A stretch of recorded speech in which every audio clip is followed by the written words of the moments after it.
ಇಡೀ ಜಗತ್ತು ಇಂದು ಆತಂಕದಿಂದ ಅಮೆರಿಕದತ್ತ ಮುಖ ಮಾಡಿದೆ.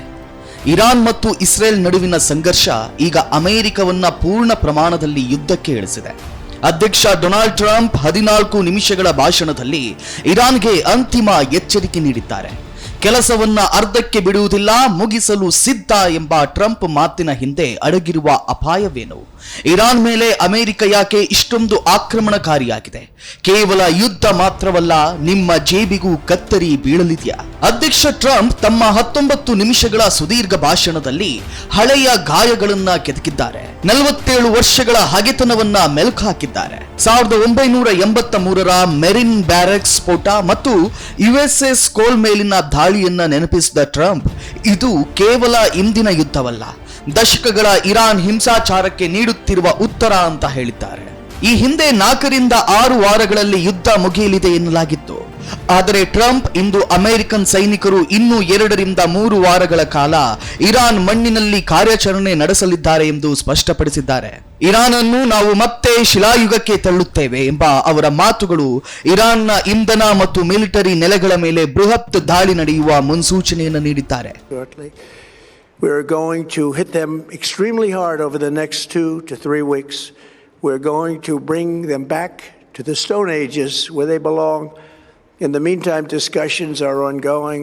Regime change was not our goal. We never said regime change, but regime change has occurred because of all of their original leaders' death. ಈ ಯುದ್ಧ ಕೇವಲ ಗಡಿಗೆ ಸೀಮಿತವಾಗಿಲ್ಲ, ಇದು ನಿಮ್ಮ ಅಡುಗೆ ಮನೆ ಮತ್ತು ವಾಹನಗಳ ಇಂಧನದ ಮೇಲೂ ಕೂಡ ಪರಿಣಾಮ ಬೀರಲಿದೆ. ಸಮುದ್ರದ ದಿಗ್ಬಂಧನ, ಜಗತ್ತಿನ 20% ತೈಲ ಸಾಗಣೆಯಾಗುವ ಸ್ಟ್ರೈಟ್ ಆಫ್ ಹಾರ್ಮುಸ್ ಈಗ ಯುದ್ಧ ಕೇಂದ್ರ ಬಿಂದುವಾಗಿದೆ. ಇರಾನ್ ಇದನ್ನ ಬಂದ್ ಮಾಡಿದೆ. ಇದರ ನಡುವೆ ಟ್ರಂಪ್ ಮತ್ತೊಂದು ಸವಾಲು ಹಾಕಿದ್ದಾರೆ. ಅಮೆರಿಕಕ್ಕೆ ಈಗ ಮಧ್ಯಪ್ರಾಚ್ಯದ ತೈಲ ಬೇಕಿಲ್ಲ, ಆದರೆ ಈ ಸಮುದ್ರ ಮಾರ್ಗದ ಮೇಲೆ ಅವಲಂಬಿತವಾಗಿರುವ ಇತರ ದೇಶಗಳು ಇದರ ರಕ್ಷಣೆಗೆ ಬರಲಿ ಎಂದು ಟ್ರಂಪ್ ಜಗತ್ತಿಗೆ ಸವಾಲು ಹಾಕಿದ್ದಾರೆ. ಮತ್ತೊಂದು ಕಡೆ ಮಾರುಕಟ್ಟೆ ತಲ್ಲಣವಾಗಿದೆ. ಕ್ರೂಡ್ ಆಯಿಲ್ ಬೆಲೆ ಒಂದೇ ದಿನದಲ್ಲಿ $6 ಏರಿಕೆಯಾಗಿದೆ. ಜಪಾನ್, ದಕ್ಷಿಣ ಕೊರಿಯಾ ಮತ್ತು ಭಾರತದ ಷೇರು ಮಾರುಕಟ್ಟೆಗಳು ಭಾರಿ ಕುಸಿತ ಕಂಡಿವೆ. ನಿಫ್ಟಿ 2% ಇಳಿಕೆಯಾಗಿರುವುದು ಹೂಡಿಕೆದಾರರಲ್ಲಿ ಭೀತಿ ಹುಟ್ಟಿಸಿದೆ.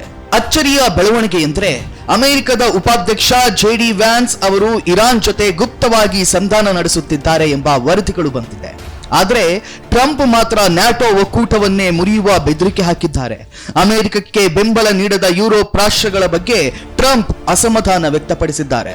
ಇತ್ತ ಇರಾನ್ ಅಧ್ಯಕ್ಷ ಮಸೂದ್ ಪೆಜಿಶ್ಕಿಯಾನ್, ನಾವು ಆಕ್ರಮಣಕಾರಿಗಳಲ್ಲ, ನಾವು ನಮ್ಮ ದೇಶವನ್ನ ರಕ್ಷಿಸಿಕೊಳ್ಳುತ್ತಿದ್ದೇವೆ, ಅಮೆರಿಕನ್ನರು ತಮ್ಮ ರಾಜಕಾರಣಿಗಳ ಸುಳ್ಳು ಮಾತುಗಳನ್ನ ನಂಬಬಾರದು ಎಂದು ವಿಶ್ವದ ಮುಂದೆ ಅಂಗಲಾಚಿದ್ದಾರೆ. ಪರಿಸ್ಥಿತಿ ಕೈಮುರುತ್ತಿರುವುದನ್ನು ಕಂಡು ಬ್ರಿಟನ್ ಈಗ ರಂಗಕ್ಕೆ ಇಳಿದಿದೆ. ಸುಮಾರು 35 ರಾಷ್ಟ್ರಗಳ ತುರ್ತು ವರ್ಚುವಲ್ ಸಭೆಯನ್ನ ಬ್ರಿಟನ್ ಆಯೋಜಿಸಿದೆ.